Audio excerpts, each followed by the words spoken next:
بسم الله الرحمن الرحيم الحمد لله رب العالمين الصلاة والسلام على أشرف الأنبياء والمرسلين نبينا محمد وعلى آله وصحبه أجمعين إن شاء الله درس خلاصة نور اليقين في سيرة سيد المرسلين النبي عليه الصلاة والسلام يهي والتاركاتشون من نايبت درساتشون الله سبحانه وتعالى فقاد زاريم نقتل علن እንግዲህ ዛሬም የምናየው ክፍል 8 ነው የሚሆነው ተከታታይ ክፍል 7ቶችን እስካሁን በአላህ Subhanahu Wa Ta'ala ፈቃድ አይተናል።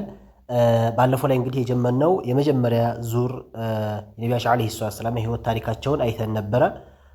ዛሬ ኢንሻአላህ ኹላሳው ወይም ማጠቃለያ ጭብጥ ሐሳቡን ምን ይሆናል ማለት ነው። طيب ኹላሳቱ الدور الاول ይላል። ኹላሳ ማለት እንግዲህ ከዚህ በፊት በተደጋጋሚ እንዳሳለፍነው ፍሬ ሐሳብ ወይም ጭብጥ የሆነ ሐሳቡ ማጠቃለያ ማሰሪያ ማለት ነው። الدور الاول ለመጀመሪያው ዙር ኹላሳ ወይም ማሰሪያ ብሎ አመጣልን። ለልሂፍዝ ለሂፍዝ እንዲመች በማለት ማለት ነው። ለሂፍዝ አመች እንዲሆን ማለት ነው። እንግዲህ ያው ኪታቡ እንደሚታወቀው ኹላሰቱ ኑሩል የቂን አንድ ደርስ ከጨረሰ በኋላ ጥያቄዎች ያመጣል። ከጥያቄዎች በኋላ ደግሞ መልሶ ማጠቃለያ ጭብጥ ሐሳቦችን ያመጣል። ሁለተኛ ደግሞ ደርሶቹን የመጀመሪያ ዙር ከጨረሰ በኋላ እንደገና መጨረሻ ላይ እንዳጠቃላይ ደግሞ ልክ እንደዚህ ምን ያመጣል ኹላሳ ያመጣል ማለት ነው። طيب ስለዚህ ይሄም ያደረገበት ምክንያት ለምንድነው? ለሂፍዝ እንዲመች ለመያዝ እንዲመችና እንተሎ እንዳይረሳ በተደጋጋሚ የሚጠቅስበት ለዛ ነው ማለት ነው። طيب ሰይዱና ሙሐመድ ብን አብድላህ አለ ሰይዱና የኛ አይነታችን ዋናችን ሙሐመዱን ስማቸው ሙሐመድ የሆኑት ابن عبد الله يا عبد الله لجي هونت وآمنة نزيهم آمنة القرشية يا قصاك قرشية ونش آمنة انقدي كعباتاتشو كعبد الله يتولدت كأناتاتشو كآمنة يتولدت ينيا نبي ينيا عينتها وانا محمد عليه الصلاة والسلام هو الساتشو آخر الأنبياء النبياتوش هلو مجرشا مدمدم يعني مالتنا ورسول الله يا الله سبحانه وتعالى ملكتني ناشو إلى جميع الناس وداتك على مهابرسب الله سبحانه وتعالى إلى كاتش الله ملكتني ناشو مالتنا. طيب ليعبدوا الله ندقزو من أتك على مهابرسب الله ندقزا وحده بيتشاوسيون ولا يشركوا به شيئا الله سبحانه وتعالى لي من النجر اندقرنا الله سبحانه وتعالى بيتشينت ندقزو استماري أدرجو ملكتني أدرجو نبي أدرجو ما لاكلن يمشرش نبي محمد بن عبد الله عليه الصلاة والسلام الساتشون لنيا لاكلن مالتنا. طيب وقد ولد برقتم تولدوا له بمكة بمكة لين يتولدوا يوم الاثنين كانوا يتولدوا بتكن سنيو كانوا 12 أسراه للتنيا من ربيع الأول كربيع الأول أسراه للتنيا كان ተወልደዋሉ ማለት ነብያችን አለይሂ ሰላቱ ሰላም እንግዲህ ባለፈው ላይ የተወለዱበት ላይ ስንጠቅሰው ይሄ ኹላሳ ላይ ነው ያለነው። በዋና ቦታ ላይ ስንጠቅሰው እዛ ላይ ያነሳናቸው አንዳንድ ነገራቶች አሉ። ስለዚህ እንደማንም የተወለዱበት ያው ኺላፍ እንዳለውና የተለያዩ ያነሳናቸው ጉዳዮች አሉ።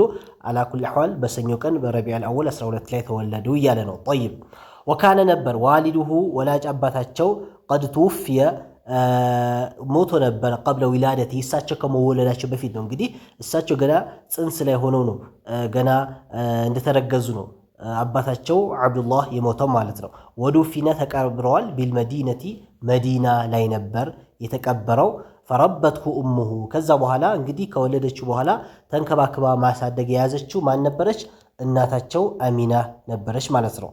طيب ከዛ በኋላ አርضعته አጥብታቸዋለሽ ለነብያችን አለይሂ ሰላም بعد امه ከእናታቸው በኋላ ثويبة الأسلمية ተብላ የምትጠራ እሷ ለነብያችን አለይሂ ሰላም ከእናታቸው በኋላ አጥብታለች ማለት ነው። ከዛስ ثم ከዛ حليمة السعدية ከዛ በኋላ አጥብታቸዋለች።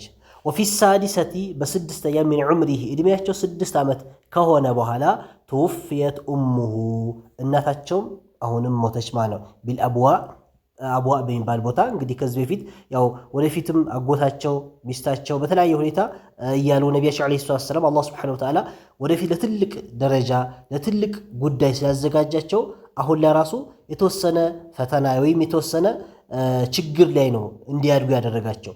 ከመወለዳቸው ጀምሮ እንግዲህ የቲም ሆኖ ነው የተወለዱት። ከዛ በኋላ እንግዲህ በ6 ዓመታቸው እናታቸው እያሉ አያታቸው ወደፊት ያመጣልናል። ከዚህ በፊትም አሳልፈናል። አጎታቸው ባለቤታቸው ኸዲጃ እነዚህን ሁሉ እንግዲህ ወደ አኺራ የሚሄዱበት ሁኔታዎች አሉ። ስለዚህ ነቢያችን አለይሂ ሰላቱ ሰላም እናታቸው የሞተችው መቼ ነበር? እሳቸው የ6 ዓመት ልጅ ሆነው እናታቸው አቡዋ በሚባል ቦታ ሞተች ማለት ነው። ሐضነትሁ ከዛ በኋላ ተንከባክባ ማሳደግ የያዘች ኡሙ አይመን ነበረች። እንግዲህ እሳቸውን መንከባከብ የያዘችው ወከፈለሁ አሁንም ሙሉ ዋስትና ወስዶም ተንከባክቦ ማሳደግም የያዘው ማን ነበር? ጀዱሁ አያታቸው ነበር ማለት ነው። ጠይብ ወፊ ሳሚነቲ በስምንተኛው ሚን ዑምሪሂ እድሜያቸው 8 ዓመት ሲሆን ደግሞ ማን ሞተ? ተወፍየ ጀዱሁ በ2 ዓመት ልዩነት ማለት ነው። እንደገና አያታቸው ሞተ ማለት ነው። ፈከፈለሁ ከዛም በኋላ አሁንም ተንከባክቦ ማሳደግ ዋስትና ወሰደ ማን? ዓሙሁ አጎታቸው አቡ ጣሊብ ተብሎ የሚጠራው አጎታቸው ማለት ነው።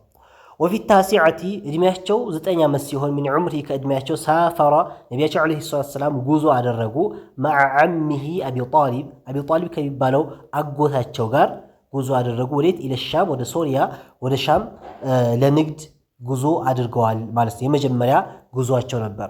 ወረአሁ እዛም ጉዞ በሚያደርጉበት ሰዓት አያቸው በሒራ ራሂቡ መነኩሴ የነበረው በሒራ ተብሎ የሚጠራው እዛ መንገድ ላይ አይቷቸዋል ማለት ነው። እሱ አህለል ኪታብ የኪታብ ባለቤት ነው እና መጽሐፋቸው ላይ እንግዲህ አህለል ኪታቦች ስለ ነቢያችን ዓለይሂ ሰላም ወስፍ ባህሪ በእነሱ መጽሐፍ ላይ አለና ስለዚህ ያውቃቸዋል ማለት ነው። ስለሳቸው በዛ ባህሪያቸው ወይም ኪታባቸው ላይ በተገለጸላቸው መልኩ ሆኖ ስላገኛቸው ፈዐረፈሁ ነቢያችን ዓለይሂ ሰላም ያኔ አወቃቸው ወደፊት የሚላኩት ነቢይ እሳቸው መሆኑ ማለት ነው። ጠይብ እንደማንም በ9 ዓመታቸው ከአጎታቸው ከአቢ ጣሊብ ጋር ወደ የመጀመሪያ ጉዞ ወደ ሻም አድርጎ ነበር። ወፊል ኻሚሰቲ ወልዒሽሪን እድሜያቸው 25 ሲሆን ሚን ዑምሪሂ ከእድሜያቸው ሳፈረ ተጓዙ ፊ ቲጃረቲን በንግድ ተጓዙ ሊሰይደቲ ኸዲጃ ለሰይድ ኸዲጃ የሷን ንግድ ይዘው ከባሪያዋ ወይም ከአገልጋያዋ ጋር ከጉላም መይሰራ ጋር አንድ ላይ ጉዞ አድርገዋሉ። አሁንም ለሁለተኛ ጊዜ ማለት ነው። ወበዕደ ሩጁዒሂ ከተመለሱ በኋላ ቢሸህረይኒ ከ2 ወር በኋላ ተዘወጀ ቢሃ እሷን አገቧት። ማን? ኸዲጃ ረዲየላሁ ተዓላ ዐንሃ እሷን አግብቷታል ማለት ነው። ወካነ ነበር ዑምሩሃ የእሷ ዕድሜ ነበር 40 ሰነተን 40 ነበር ማለት ዕድሜዋ እንግዲህ 40 ወፊል ኻሚሰቲ ወሰላሳ የእሳቸው ዕድሜ ደግሞ እዚህ ላይ ያልጠቀሰውም ባለፈው ላይ ነግሮናል። እንደማንም 25 የእሳቸው ዕድሜ 25 ነው፣ የእሷ 40 ነበር በሚጋቡበት ሰዓት ማለት ነው። ወፊል ኻሚሰቲ ወሰላሲን ዕድሜያቸው 35 ሲሆን ሚን ዑምሪሂ ከዕድሜያቸው እሽተረከ መዐ ቁረይሽን ከቁረይሾች ጋር ተጋርተዋሉ። በምን ላይ? ፊ ቢናኢል ከዕበቲ ከዕባ በመገንባት ላይ ከቁረይሾች ጋር ተጋርተዋል ማለት ነው። ወሐከመ ፈርዷል በይነውም በመካከላቸው ፊ ወضዒል ሐጀሪል አስወድ ሐጀረል አስወድን ቦታው ላይ መካነሁ ቦታ ወስዶ በማስቀመጥ ላይ ከነሱ ጋር ምን አድርጓል? ተጋርቷቸው ነበር ማለት ነው። ጠይብ ስለዚህ እንደማንም ያው ይሄም ባለፈው ላይ ያየነው ነው። ወቀድ ሽቱሂረ በእርግጥ ነቢያችን ዓለይሂ ሰላም ይታወቁ ነበር በይነ ቀውሚሂ በህዝቦቻቸው መካከል ይታወቁ ነበር ቢልኺሳል በሁኔታዎች አልመሕሙዳ መሕሙድ በሆኑ ምስጉን በሆኑ ሁኔታዎች ይታወቁ ነበር ማለት ነው። ከዚህ በፊትም አሳልፈናል። ስድቅን፣ እውነተኝነትን፣ የተለያየ እነዚህ መልካም ባህሪያቶች ነበራቸው ማለት ነው። ወካኑ ነበሩ ዩሒቡነሁ ለነቢያቸው ዓለይሂ ሰላም ይወዷቸው ነበር። ወየሕተሪሙነሁ ያከብሯቸውም ነበር። ሐታ ለቀቡሁ ቅጽል ስም እስካስቀመጡላቸው ድረስ ምን ብሎ ቢልአሚን ሙሐመዱል አሚን ብሎ ቅጽል ስም እስካስቀመጡላቸው ድረስ ይዝና ክል ለነቢያችን ዓለይሂ ሰላም በጣም ይወዷቸው ነበር ማለት ነው። ወቀድ ሐፊዘሁ ላሁ አላህ ስብሓነሁ ወተዓላ ጠብቋቸዋል። ሚን አዕማሊል ጃሂልየቲ ከጃሂልያ ስራዎች አላህ ጠብቋቸዋል። ነቢያችን ዓለይሂ ሰላም ያው የጃሂልያ ስራ በየትኛው ሁኔታ ላይ እንዳልሰሩ ባለፉት ደርሶቻችን ላይ ያየነው ነው። ወአሐበል ኢብቲዓደ ነቢያችን ዓለይሂ ሰላም መራቅም ወደዱ። አን ናሲ ከሰዎች ሒነማ ቃረበ በተቃረቡበት ጊዜ አልአርበዒን ዕድሜያቸው 40 ሚን ዑምሪሂ ከዕድሜያቸው 40 በተቃረቡበት ጊዜ በዛ ሰዓት ከሰዎች ርቀው አላህ ስብሓነሁ ወተዓላ ይገዙ ነበር ማለት ነው። ጠይብ ወካነ የተዓበዱ አላህን ይገዙ ነበር ፊ ጋሪ ሒራ ተብሎ የሚጠራ ዋሻ ውስጥ ዐላ ዲኒ ጀዲሂ ኢብራሂም በጀዳቸው በአያታቸው ኢብራሂም በሱ ዲን ላይ ሆነው አላህ ስብሓነሁ ወተዓላ ይገዙ ነበር ማለት ነው። ጠይብ ስለዚህ እንደማንም የመጀመሪያ ዙር አደውሩል አወል ኹላሳው ይህን ባጠር አድርጎ እስካሁን ያሳለፍናቸውን እነዚህ ሁሉንም ባለፉት ደርሶች ላይ ያየናቸው ናቸው። አሁን ግን እንዳጠቃላይ ጭብጥ ሐሳብ አድርጎ አመጣልን ማለት ነው። ጠይብ ሌላኛው አደውሩ ሳኒ ሁለተኛው ዙር ሚን ሐያት ረሱሊ ሰለላሁ ዐለይሂ ወሰለም ከነቢያችን ዐለይሂ ሰላቱ ወሰላም ከህይወት ታሪካቸው የሁለተኛው ዙር الدرس الثاني عشر ይላል 12ኛ ደርስ ትምህርት بدء نزول الوحي بدء ስለመጀመር نزول መውረድ ስለመጀመር الوحي وحي መውረዱ ከአላህ Subhanahu Wa Ta'ala የሚመጣው መልእክት መምጣት ወይም መውረድ ስለመጀመሩ ያንን ይዳስስልናል ማለት ነው። لما بلغ ال40 ነቢያችን عليه الصلاه والسلام እድሜያቸው 40 ሲደርስ من عمره ከእድሜያቸው بعثه الله Subhanahu Wa Ta'ala ላካቸው በሺራን አብሳሪ አድርጎ አላህ ላካቸው ማለት ነው። እንግዲህ የሚያበስሩት ማን ነው ከተባለ በአላህ Subhanahu Wa Ta'ala ያመነን አካል ያበስራሉ። በምንድነው የሚያበስሩት? በጀነት ያበስሩታል።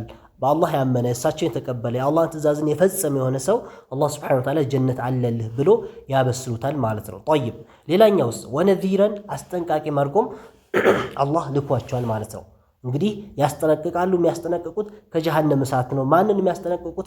እሳቸውን እምቢ ያለን አካል ጀሃነም እሳት አለ፣ አላህ Subhanahu Wa Ta'ala ያዘጋጀው ቅጣት አለ። ስለዚህ ኢማንን ተቀበል፣ በአላህ እመን፣ መልካም ስራ ከመጥፎ ተከልከል ብሎ ያስጠነቅቃሉ ማለት ነው። طيب ወዳዒየን አላህ Subhanahu Wa Ta'ala ተጣሪ አድርጎ ላካቸው ኢለል ሐቅ ወደ እውነት ቢኢዝኒሂ በፍቃዱ ወሲራጀን እንደዚሁ መብራትም አድርጎ ላካቸው ሙኒራ የሚያበሩ የሆኑ መብራት አድርጎ አላህ Subhanahu Wa Ta'ala ልኳቸዋል ማለት ነው። طيب وقد بدأ الوحي وحيም ተጀምሮ ነበር አለ በምን ቢሩእያ الصادقة እውነተኛ በሆነ ህልም ማለት ነው።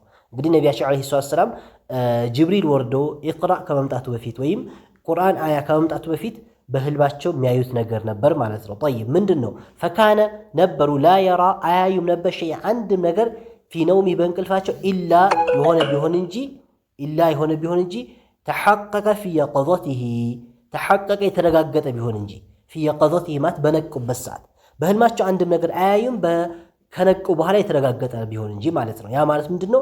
ህልም ያያሉ። ያያዩትን ህልም ቀጥታ ነገሩ ተከስቶ ያገኙታል ማለት ነው። ስለዚህ ሩእያ ሷዲቃ እውነተኛና መልካም በሆነ ህልም ነበር ወህዩ የተጀመረው ማለት ነው። ከዛ ثم نزل ከዛ ወረደ عليه እሳቸው ላይ الروح الامين አላህ Subhanahu Wa Ta'ala ሩህ የሆነው አሚን እንደዚሁም ታማኝ የሆነው ጅብሪል ወረደ። وهو እሱ የተዓበዱ ነቢያችን ዐለይሂ ሰላም እሳቸው አላህን እየተገዙ ፊ ጋሪ ሒራ ዋሻ ውስጥ ገብቶ አላህ Subhanahu Wa Ta'ala እየተገዙ ባሉበት እንግዲህ ማን መጣ? ጅብሪል መጣ ማለት ነው። በዛ ሰዓት ነቢያችን ዐለይሂ ሰላም ብቻቸው ነው እዛ ሒራ ላይ ጋሩ ሒራ ላይ እና ኢቅራ ቢስሚ ረቢከ አለዚ የሚለውም የወረደው እዛ ነው። ኢቅራ አላቸው፣ አንብ አላቸው። ስላቸው ማ አነ ቢቃሪ አሉት፣ እኔ ማነብ አይደለሁም አሉት። ሲላቸው እንደገና መጥቶ እቅፍ አድርጋቸው ያዝ አድርጎ ጭምቅ አድርጎ ወደ ደረቱ አስጠጋቸው። በጣም ጨነቃቸው፣ ፈሩ እና በዛ ሁኔታ 2-3 ከተደጋገመ በኋላ መጨረሻ ላይ ኢቅራ ቢስሚ ረቢከ አለዚ ኸለቅ ብሎ ይሄን የቁርአን አያ ያመጣላቸው ማለት ነው። እንግዲህ ኪታቡ ይሄኛው ኪታብ አጭር ስለሆነ ሙሉ በሙሉ አልገለጸልንም። አላ ኩል አህዋል እዛ ጋሩ ሒራ ላይ ሆነው ምን ያደረጉ ቁርአን አላህን የተገዙ ባሉበት ቁርአን ኢቅራ የወረደው ጅብሪል ይዞላቸው የመጣው ያኔ ነበር ማለት ነው። ወዐለመሁ አስተማራቸው ከይፈ የህዲ ናሰ ሰዎችን እንዴት መምራት እንዳለባቸው አስተማራቸው። አሲራጠል ሙስተቂም ቀጥ ያለው መንገድ እንዴት መምራት እንዳለባቸው አስተማራቸው። ወዩርሺዱሁም እንዴት ማመላከት እንዳለባቸው ኢለትባዕ ዲኒል ቀዊም የሆነ ቀጥ ያለውን ዲን እስልምናን እንዴት ለሰዎች ማመላከትና ለሰዎች ማስተማር እንዳለባቸው አስተማራቸው ማለት ነው። طيب ስለዚህ على كل احوال بدء نزول الوحي የጀመረው መቼ ነው? እድሜያቸው 40 ላይ ሆነው ጋሩ ሒራ ላይ ባሉበት ነው እንግዲህ ጅብሪል መጥቶ የመጀመሪያውን ወህይ ያመጣላቸው። ከዛ በኋላ ወደ ቤተሰባቸው ወደ ሚስታቸው ባለቤታቸው ወደ ኸዲጃ ተመለሱ።